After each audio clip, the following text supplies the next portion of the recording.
Hi കൂട്ടുകാരെ, പുതിയൊരു കൃഷി വീഡിയോയിലോട്ട് എല്ലാവർക്കും സ്വാഗതം. രാവിലെ ടെറസിലെ കൃഷി കാണുന്നത് മനസ്സിന് വലിയൊരു ഉന്മേഷം നൽകുന്ന കാര്യമാണ്. മഞ്ഞുതുള്ളികൾ വീണു കിടക്കുന്ന ഇലകളും ചെടികളുടെ പച്ചപ്പുമൊക്കെ കാണുമ്പോൾ ആ ദിവസത്തെ പോസിറ്റീവായി തുടങ്ങാൻ അത് സഹായിക്കും. വിരിഞ്ഞു നിൽക്കുന്ന പൂക്കൾ, വെണ്ട, പയറ്, പാവല് എന്നിവയുടെ മഞ്ഞപ്പൂക്കൾ രാവിലെ വിരിഞ്ഞു നിൽക്കുന്നത് കാണാൻ നല്ല ഭംഗിയാണ്. അതുപോലെ വിളവെടുപ്പിന് പാകമായ പച്ചക്കറികൾ രാത്രിയിലെ തണുപ്പേറ്റ് ഫ്രഷായി നിൽക്കുന്ന പച്ചമുളക്, തക്കാളി, വഴുതന എന്നിവ രാവിലെ തന്നെ പറിച്ചെടുക്കുന്നത് ഒരു പ്രത്യേക സന്തോഷമാണ്. അതുപോലെ വിത്തിട്ട് മുളച്ച് വരുന്നതും പുതിയ ഇലകൾ വിരിയുന്നതും കാണുന്നത് കൃഷിയോടുള്ള താല്പര്യം കൂട്ടും. രാവിലെ ചെടികൾക്കിടയിലൂടെ പറക്കുന്ന ചിത്രശലഭങ്ങളും തേനീച്ചകളെയും ഒക്കെ കാണുമ്പോൾ മനസ്സിനൊരു പ്രത്യേക സന്തോഷമാണ് കേട്ടോ. അപ്പോൾ ഇന്നത്തെ വീഡിയോയിൽ ഞാൻ നമ്മുടെ ചെടികളെയും അതുപോലെ കുറച്ച് വിളവെടുക്കാൻ പാകമായത് വിളവെടുക്കുന്നതും ഒക്കെയാണ് ഈ വീഡിയോയിൽ കാണുന്നത്. ഒരു വീട്ടമ്മ മനസ്സ് വെച്ച നല്ല രീതിയിൽ തന്നെ അടുക്കളത്തോട്ടം നല്ലൊരു വരുമാന മാർഗമാക്കി മാറ്റാം.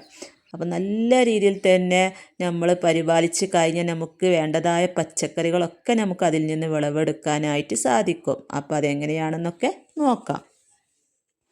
ഞാനിവിടെ ടെറസിൽ ഗ്രോ ബാഗിലാണ് പച്ചക്കറികളൊക്കെ കൃഷി ചെയ്യുന്നത്. നല്ല രീതിയിൽ തന്നെ എനിക്ക് അതിൽ നിന്നൊക്കെ വിളവ് കിട്ടുന്നുണ്ട്. വിഷരഹിതമായ പച്ചക്കറികൾ കിട്ടുന്നതിനോടൊപ്പം തന്നെ മികച്ചൊരു വരുമാന മാർഗവുമായി മാറ്റാം.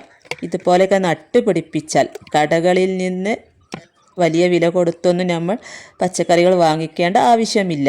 വീട്ടാവശ്യത്തിന് കഴിഞ്ഞ് ബാക്കി വരുന്ന പച്ചക്കറികൾ അയൽവാസികൾക്കോ അടുത്ത കടകളിലോ വിൽക്കുന്നതിലൂടെ സ്ഥിരമായ ഒരു വരുമാനം കണ്ടെത്താം.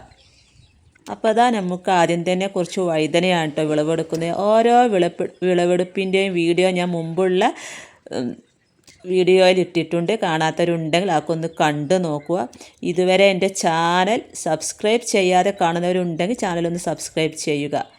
പല വെറൈറ്റി വഴുതനയും ഞാനിവിടെ നട്ട് പിടിപ്പിച്ചിട്ടുണ്ട്. ഒരുപാടായിട്ട് ഇതിൽ നിന്നൊക്കെ വിളവെടുത്തിട്ടുള്ള ഓരോ വിളവെടുപ്പ് കഴിഞ്ഞതിന് ശേഷവും ഞാൻ ഇതിനൊക്കെ ചെറിയ രീതിയിൽ ജൈവവളങ്ങൾ ഇട്ട് കൊടുക്കാറുണ്ട്. അതുപോലെ കീടനാശിനികൾ ഇല്ലാത്ത ജൈവ പച്ചക്കറികൾ കഴിക്കുന്നതിലൂടെ ആരോഗ്യം സംരക്ഷിക്കാം. ഞാൻ ടെറസിലാണ് കൃഷി ചെയ്യുന്നത്. സ്ഥലക്കുറവുള്ളവർക്ക് ഗ്രോ ബാഗുകളിൽ ടെറസിൽ കൃഷി ചെയ്ത് മികച്ച ലാഭം നേടാവുന്നതാണ്.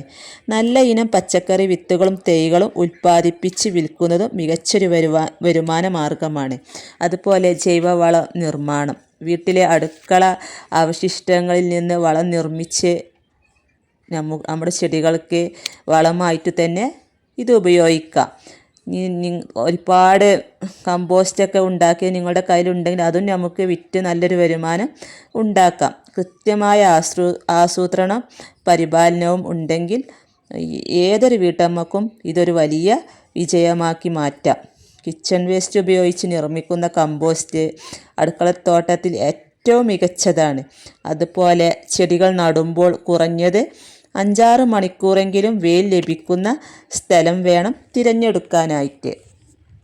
ജൈവവളങ്ങളായ ചാണകപ്പൊടി, ആട്ടിൻകാഷ്ടം, എല്ലുപൊടി, കടലപ്പിണ്ണാക്ക് എന്നിവ മണ്ണിൽ ചേർക്കുന്നത് ചെടികളുടെ വളർച്ചയ്ക്ക് സഹായിക്കും. അതുപോലെ നമ്മൾ ശ്രദ്ധിക്കേണ്ട ഒരു കാര്യം കീടനിയന്ത്രണമാണ്. കീടനിയന്ത്രണത്തിന് ഞാനിവിടെ ചെയ്തു കൊടുക്കാറ് വേപ്പെണ്ണ, വെളുത്തുള്ളി, സോപ്പ്, ലായനി മിശ്രിതമാണ് ഉപയോഗിച്ച് വരുന്നത്. ഇത് ജൈവ രീതിയിൽ കീടങ്ങളെ അകറ്റാൻ ഒത്തിരി നല്ലതാണ്. കീടങ്ങൾ ഉണ്ടെങ്കിലും ഇല്ലെങ്കിലും ഞാൻ ആഴ്ചയിൽ 2 തവണ വേപ്പെണ്ണ, വെളുത്തുള്ളി മിശ്രിതം തളിച്ച് കൊടുക്കാറുണ്ട്. അതുപോലെ നമ്മൾ പച്ചക്കറി വിളവെടുക്കുമ്പോൾ വെയിൽ കൂടുന്നതിന് മുമ്പ്, അതായത് രാവിലെ നേരത്തെയോ അല്ലെങ്കിൽ വൈകുന്നേരമോ വിളവെടുക്കുന്നതാണ് നല്ലത്. വിളവെടുപ്പിന് ശേഷം മണ്ണിൽ അല്പം വളം ചേർത്ത് കൊടുക്കുന്നത് അടുത്ത ഘട്ടത്തിലെ വിളവ് മെച്ചപ്പെടുത്താൻ സഹായിക്കും. അപ്പോൾ അത് ലാസ്റ്റുള്ള തക്കാളിയാണ് കേട്ടോ ഇതൊക്കെ. അപ്പോൾ തക്കാളിയുടെ മരമൊക്കെ ഉണങ്ങി കഴിഞ്ഞിട്ടോ. ഇനി നമുക്ക് പുതിയ തൈകളൊക്കെ നട്ട് കൊടുത്തിട്ടുണ്ട്. അപ്പോൾ നമ്മൾ ഓരോ വിളവെടുപ്പ് കഴിയുമ്പോഴും നമ്മൾ പുതിയ പുതിയ തൈകൾ ഉണ്ടാക്കിക്കൊണ്ടേയിരിക്കണം. അപ്പോൾ നമുക്ക് എന്നും നമ്മുടെ അടുക്കളത്തോട്ടത്തിൽ നിന്ന് നമുക്ക് ആവശ്യമുള്ളത് ഇങ്ങനെ വിളവെടുക്കാനായിട്ട് സാധിക്കും. അപ്പോൾ ഈ ഒരു ഭാഗത്ത് കുറച്ച് പടവലമുണ്ട്. പടവലത്തിൻ്റെ ഒരുപാട് വീഡിയോ ഞാൻ മുമ്പ് ചെയ്തിട്ടുണ്ട്. വീണ്ടും വീണ്ടും ഉണ്ടായിക്കൊണ്ടേ ഇരിക്കുന്നുണ്ട് കേട്ടോ. ഇഷ്ടം പോലെ പടവലങ്ങയാണ് ഇതിൽ നിന്നൊക്കെ വിളവെടുത്തത്. നന്നായി വിളവ് ലഭിക്കാനും ചെടികൾ ആരോഗ്യത്തോടെ വളരാനും ശരിയായ രീതിയിലുള്ള വളപ്രയോഗം അത്യാവശ്യമാണ്. തൈകൾ നടുന്നതിന് മുമ്പ് മണ്ണിൽ അടിവളമായി ജൈവവളങ്ങൾ ഇട്ട് കൊടുക്കാം. അതായത് കുമ്മായമൊക്കെ ഇട്ട് ട്രീറ്റ് ചെയ്ത് ഒരു 12 ദിവസം കഴിഞ്ഞതിന് ശേഷം ജൈവവളങ്ങളായ ആട്ടിൻകാഷ്ടമോ ചാണകപ്പൊടിയോ കോഴിവളമോ എന്താ നിങ്ങളുടെ കയ്യിലുള്ളത് എന്ന് വെച്ചാൽ അതൊക്കെ ഇട്ട് കൊടുത്തിട്ട് വേണം നമുക്ക് തൈകൾ നട്ടു കൊടുക്കാനായിട്ട്. ഉണങ്ങിയ ചാണകപ്പൊടി, കോഴിക്കാഷ്ടം എന്നിവയൊക്കെ ഉപയോഗിക്കാം. അതുപോലെ കടലപ്പിണ്ണാക്ക് വെള്ളത്തിൽ കുതിർത്ത് ഒഴിക്കുന്നത് നൈട്രജൻ ലഭിക്കാൻ സഹായിക്കും. ഞാനിവിടെ എല്ലാതരം പച്ചക്കറി ചെടികൾക്കും കടലപ്പിണ്ണാക്ക് പുളിപ്പിച്ചത് ആഴ്ചയിൽ ഒരു ദിവസം ഒഴിച്ചു കൊടുക്കാറുണ്ട്. നല്ല രീതിയിൽ തന്നെ എനിക്കിതിൽ നിന്നൊക്കെ വിളവും കിട്ടുന്നുണ്ട്. ചെടികൾ വളർന്നു തുടങ്ങുമ്പോൾ തലേ ദിവസത്തെ കഞ്ഞിവെള്ളം പുളിപ്പിച്ചത് 10 ഇരട്ടി വെള്ളം ചേർത്ത് ചുവട്ടിൽ ഒഴിക്കുന്നത് വളരെ നല്ലതാണ്. നമ്മുടെ വീട്ടിലുള്ള സാധനങ്ങൾ തന്നെ നമുക്ക് നമ്മുടെ ചെടികൾക്ക് നല്ല വളമായിട്ട് ഉപയോഗിക്കാം. അതുപോലെ പച്ചക്കറിയുടെ വേസ്റ്റ് കഞ്ഞിവെള്ളത്തിൽ ഇട്ട് വെച്ച് 2-3 ദിവസം അത് പുളിപ്പിക്കാനായിട്ട് വെക്കുക. അതിലോട്ട് ഇതുപോലെ 10 ഇരട്ടി വെള്ളം ചേർത്ത് നേർപ്പിച്ച് ഒഴിച്ച് കൊടുത്ത് ആഴ്ചയിൽ ഒരു ദിവസം നമുക്ക് ഒഴിച്ചു കൊടുക്കാം. നല്ല രീതിയിൽ തന്നെ പച്ചമുളകൊക്കെ ഉണ്ടാകാൻ ഒത്തിരി നല്ലതാണ് കേട്ടോ. പച്ചമുളകിൻ്റെ ഒരുപാട് വീഡിയോ ഞാൻ മുമ്പ് ചെയ്തിട്ടുണ്ട്. കാണാത്തവരുണ്ടെങ്കിൽ അതൊക്കെ ഒന്ന് കണ്ടു നോക്കുക. അതുപോലെ ഫിഷ് അമിനോ ആസിഡ് ചെടികളുടെ വളർച്ച വേഗത്തിലാക്കാൻ ഇത് വെള്ളത്തിൽ കലർത്തി ഇലകളിൽ തളിച്ചു കൊടുക്കുന്നതും വളരെ നല്ലതാണ്. അതുപോലെ കുറച്ച് പച്ച ചീരയും ചുവന്ന ചീരയും സുന്ദരി ചീരയൊക്കെ വിളവെടുക്കാൻ പാകമായതൊക്കെ ഉണ്ട് കേട്ടോ. അപ്പോൾ അതൊക്കെ മുമ്പുള്ള വീഡിയോയിൽ ഞാൻ ഒരുപാട് ചെയ്തിരുന്നു വിളവെടുക്കുന്നത്. പാവക്ക, ചുരക്ക, അങ്ങനെ ഒരുപാട് അന്നാന്ന് നമുക്ക് ഇതുപോലെയൊക്കെ നമ്മുടെ വീട്ടിലേക്ക് ആവശ്യമുള്ള അതിനപ്പുറവും നമുക്ക് വിളവെടുക്കാനായിട്ട് സാധിക്കുന്നുണ്ട്. അപ്പോൾ എല്ലാവരും കൃഷി ചെയ്യണം. അപ്പോൾ നമ്മുടെ വീട്ടാവശ്യത്തിനുള്ളത് എടുത്ത് ബാക്കി നമുക്ക് കടകളിൽ കൊണ്ടുപോയി കൊടുക്കുക, അല്ലെങ്കിൽ അയൽവാസികൾക്കൊക്കെ കൊടുക്കുക.